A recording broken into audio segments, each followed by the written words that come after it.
La pandemia de COVID-19 puede haber comenzado como una crisis sanitaria, pero su poder disruptivo está avivando las llamas de una cascada de otras crisis que se han estado desarrollando en los meses y años anteriores, geopolíticas, económicas y sociales. La Unión Europea dio una lenta respuesta inicial a la pandemia, pero ahora está tratando de impulsar la respuesta mundial enredada en una amarga disputa entre Pekín y Washington. Nos acompaña Josep Borrell, jefe de la diplomacia europea. Buenas tardes, muchas gracias por estar con nosotros en Global Conversation. Comencemos hablando del tema que está en la mente de todos, el coronavirus, por supuesto. ¿Tiene la Unión Europea alguna evidencia de que la COVID-19 se originó en un laboratorio en Wuhan, en China?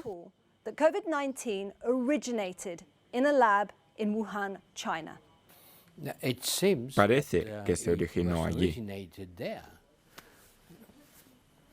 Por las noticias que todo el mundo tiene, parece que se originó allí. Pero desde un punto de vista científico, no tienen ningún tipo de prueba de cómo, cuándo y dónde ocurrió. Entonces, ¿diría que se originó en China o en el laboratorio de Wuhan? No tengo información para responder a su pregunta. No sé si se originó en un laboratorio, en un mercado o de una manera natural o no. Sé que hay una controversia entre China y Estados Unidos sobre el origen del virus. Y francamente, creo que nosotros, desde Europa, no tenemos que alimentar esta controversia y exigir enfoques científicos para comprender mejor el origen y poder prevenir la próxima pandemia, porque esta no será la última. Para ello, la Unión Europea presenta una resolución que será presentada en la Organización Mundial de la Salud pidiendo una investigación independiente. Ahora los orígenes de este virus, como usted dice, son muy importantes. China es muy sensible a eso, mientras la redacción incluye cuestiones relacionadas con los orígenes del virus.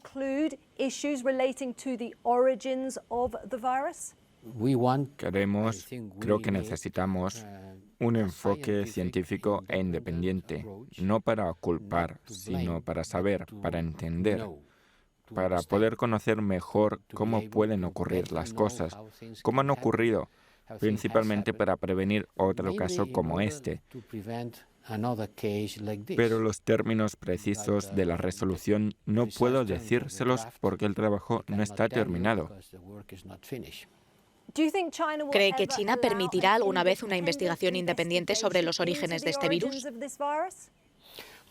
Bueno, creo que todo el mundo tiene el mismo interés en comprender cuáles han sido las causas y estoy seguro de que el mismo interés en comprender científicamente para prevenir otra pandemia y que será compartida por todos.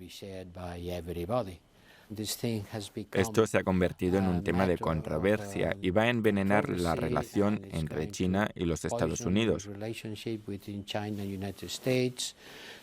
Creo que tenemos que llevarlo a cabo a través de un enfoque racional, lógico y científico. Envenenar la relación entre China y Estados Unidos. Pero, ¿qué pasa con China y la Unión Europea? Porque también ha admitido que ha estado bajo presión de China para diluir los textos sobre la desinformación. También en relación con un comunicado, un artículo de opinión de 27 de sus embajadores ante la Unión Europea, cuando lo que se decía de los orígenes de este virus era censurado por el Estado chino.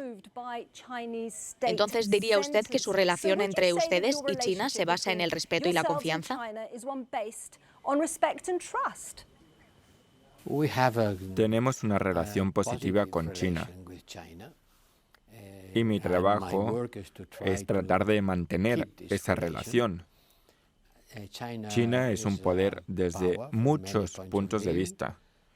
Tenemos relaciones complejas porque este enfoque multidimensional, desde la competencia a los términos económicos y los términos lógicos, es un sistema político diferente, por lo que hay un rival sistemático, pero al mismo tiempo tenemos enfoques importantes y algunas cuestiones como el cambio climático, el multilateralismo, y tenemos una fuerte relación económica, comercial y de comercio con China. Así que tenemos que acercarnos a China desde puntos de vista diferentes, pero eso no nos impide decir lo que tenemos que decir.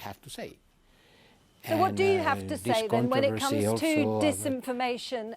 ¿Qué tiene que decir a China en lo que respecta a su campaña de desinformación y retención de información referido a esta pandemia?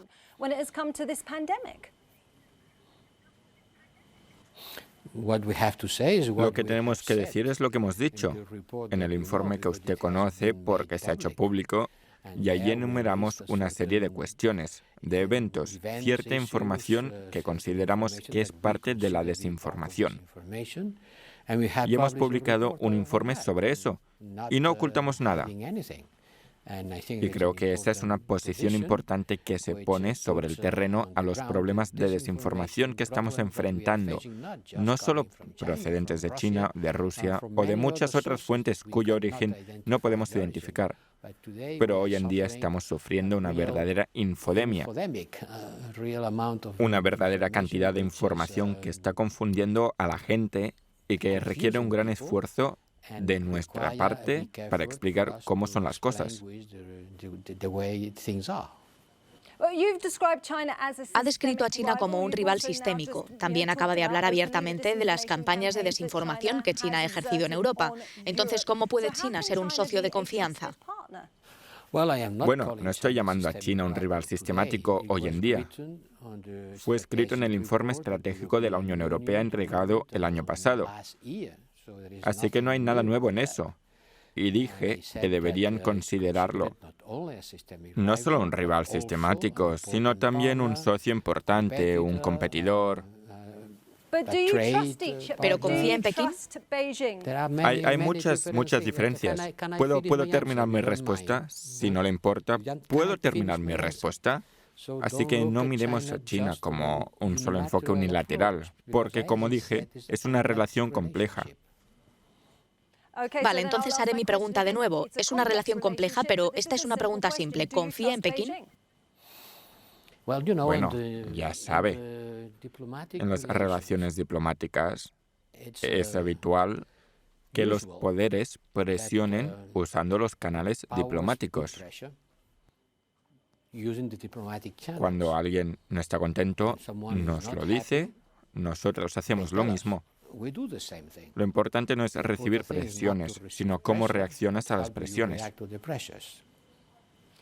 ¿Y cómo reacciona usted a la presión? ¿Ha cedido a la presión china en algún momento? No, en el caso del que hablaba, la información producida por mis servicios aquí, en absoluto. Seguimos diciendo exactamente lo mismo que contiene el informe de trabajo que hemos estado usando en una actividad interna. Echa un vistazo a eso y lo verá. ¿Pero por qué entonces un denunciante sentiría realmente la necesidad de llamar a las actividades de sus servicios? Sí, creo que hemos estado haciendo lo necesario, pero tal vez no ha sido suficiente. ¿En qué sentido? Usted sabe que la forma en que mis servicios funcionan internamente es un asunto interno. Vale, pero mi pregunta era ¿por qué un informante dentro de sus servicios sentiría la necesidad de decir que sintieron que usted estaba diluyendo sus respuestas a la desinformación china? Creo que sobre este tema ya he dicho lo que tengo que decir. Bien, entonces sigamos adelante y veamos la relación entre sus servicios, usted como jefe de la política exterior de la Unión Europea, y Donald Trump, porque ha sido bastante abierto sobre esto y ha dicho que es una relación difícil de manejar, tiene que ser manejada con cuidado. Entonces, ¿cómo es tratar con Donald Trump? ¿Cómo de compleja es esa relación? Bueno, no lo sé. Nuestra relación con Donald Trump, no tenemos una relación con Donald Trump. Tenemos una relación con Estados Unidos. Es una relación institucional, no personal. Y todo el mundo sabe que entre Estados Unidos y nosotros hoy en día hay desacuerdos. Y recibimos de Estados Unidos observaciones que no nos gustan o no estamos de acuerdo. Pero esta es la forma en que ellos y nosotros tratamos de construir una relación positiva a pesar de algunas diferencias y desacuerdos. Ahora, a medida que Estados Unidos se retira, este podría ser el momento de la Unión Europea para intervenir, pero no lo ha hecho.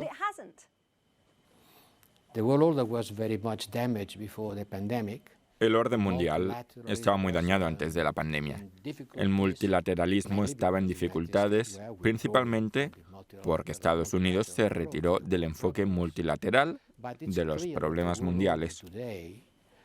Pero está claro que el orden mundial actual ya no está acorde a la distribución real de poder, que es muy diferente de la distribución de poder del final de la Segunda Guerra Mundial, cuando nació el orden en el que Estados Unidos tomaba el liderazgo. Y creo que vivimos en un mundo desordenado y necesitamos reconstruir un nuevo multilateralismo en el que la Unión Europea pueda desempeñar un papel importante. Pero este sería el momento de la Unión Europea para empezar a jugar ese papel. Sin embargo, parece que está en la cuerda floja. ¿Por qué? Bueno, es su opinión. Entonces, en su opinión, ¿la Unión Europea está haciendo oír su voz lo suficiente? ¿Tiene la influencia económica y geopolítica que le gustaría que tuviera a Europa en un mundo más fuerte como lo dicta su mandato? Bueno, la Unión Europea es lo que es. No es un Estado, pero está desempeñando un papel importante en la lucha contra el coronavirus, ayudando a nuestros socios de África y América Latina con todos nuestros recursos. Ayer celebrábamos una conferencia sobre promesas de contribuciones y tenemos casi 8.000 millones de dólares para financiar la investigación de una pandemia. La Unión Europea está desempeñando un importante papel geopolítico como soft power, un poder blando. Ayer tuvimos una reunión con los Balcanes, hace 2 semanas con los países del Sáhara. Nuestras misiones se mantienen en el terreno a pesar de los problemas del coronavirus. Hacemos lo que podemos hacer siendo lo que somos, una potencia, que no es una potencia militar, pero que tiene mucha influencia en el mundo. Y creo que nuestra contribución como actor geopolítico para enfrentar las pandemias es la más importante. Nadie ha contribuido tanto como nosotros a la lucha contra la pandemia en todo el mundo. Si Europa va a mantener su influencia en el extranjero, necesita unidad en casa. Ahora me gustaría tocar una serie de temas relacionados internamente con la Unión Europea. En primer lugar, el fallo del Tribunal Constitucional de Alemania, que dice que sus decisiones sustituyen a las de las instituciones de la Unión Europea. Esto es potencialmente explosivo, ¿no es así? Esta decisión se refería a los anteriores paquetes de estímulo, pero como la Unión Europea está en modo de crisis buscando crear más estímulo para unir al norte y al sur, esta decisión podría abrir heridas y crear aún más división.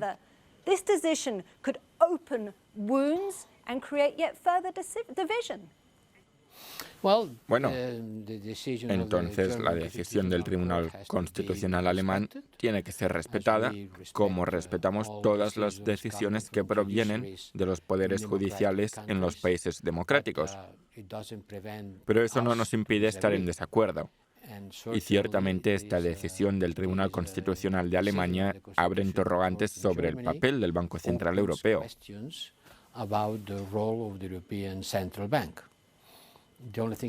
Lo único que puedo decir es que nos mantenemos firmes en el apoyo a la independencia del Banco Central Europeo y la preeminencia de la ley europea y las instituciones judiciales europeas. Así que potencialmente le pone en una trayectoria de colisión con el Tribunal Constitucional de Alemania. Son decisiones legales. Ciertamente, esta sentencia de la Corte Constitucional plantea un problema que tendremos que tratar. Al tiempo que la gran pandemia golpeó a Europa, la solidaridad parecía escasa. La Unión Europea no tiene la competencia en materia de salud, pero esta pandemia ha planteado realmente la cuestión de si la Unión Europea debería ser capaz de sustituir a los Estados soberanos en términos de salud pública. ¿Sería esto algo que usted apoyaría? Bueno, eso es cierto. La pandemia plantea la cuestión de la mejor manera de organizar los servicios públicos de salud. La salud se ha convertido en una cuestión de seguridad interna y externa. La salud es un problema. Cuando hablamos de seguridad y defensa, entre la seguridad tienes que incluir ahora la salud. La salud no es solo una cuestión de cómo administrar el hospital de tu pueblo.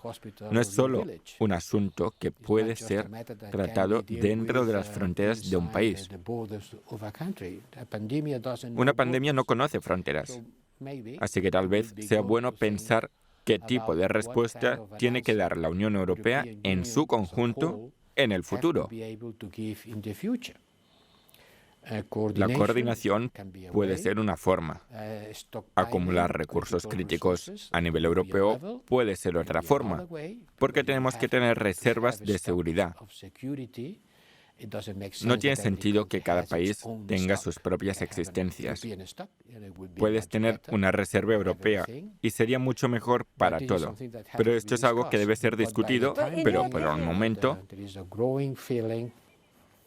Pero en su opinión, ¿necesita la Unión Europea nuevos poderes en materia de salud? Quiere decir nuevas competencias, no nuevos poderes. Nuevas competencias, entonces. Nuevas competencias. Vale, eso está mejor. Nuevas competencias. No sería una mala idea, pero depende de qué competencias. Esto tiene que ser discutido entre los Estados miembros y dar más competencias a la Unión Europea requeriría la modificación de los tratados, que es algo que no está en la agenda. Pero quizá los Estados miembros puedan acordar dar a la Unión Europea un papel más importante en la coordinación de sus competencias, que es, por ejemplo, lo que estamos haciendo aquí.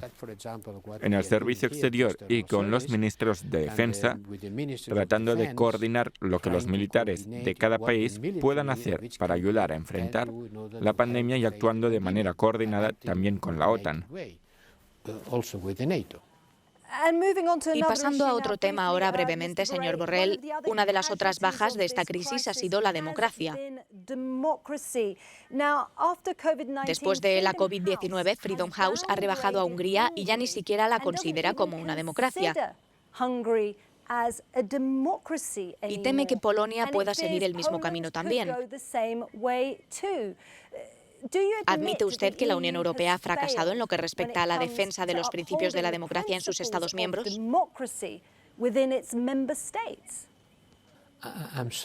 Lamento decirlo, pero usted tiene una visión del mundo que es un poco dramática. No comparto su opinión de que la democracia ha sido víctima de la pandemia.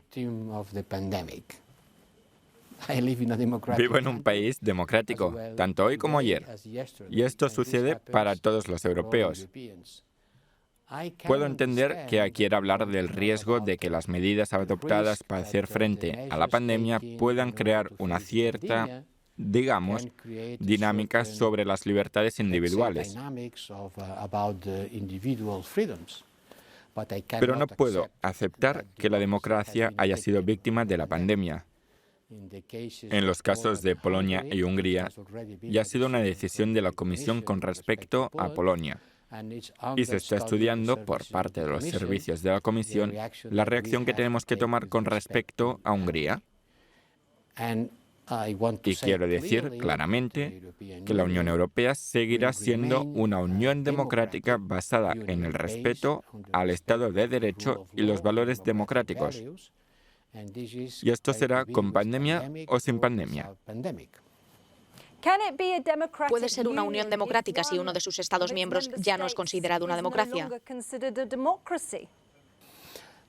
Ser considerado una democracia es algo que pertenece a la Comisión y al Consejo y al Parlamento Europeo, caso por caso. Y hasta donde yo sé, ningún Estado miembro europeo ha sido considerado como un país no democrático.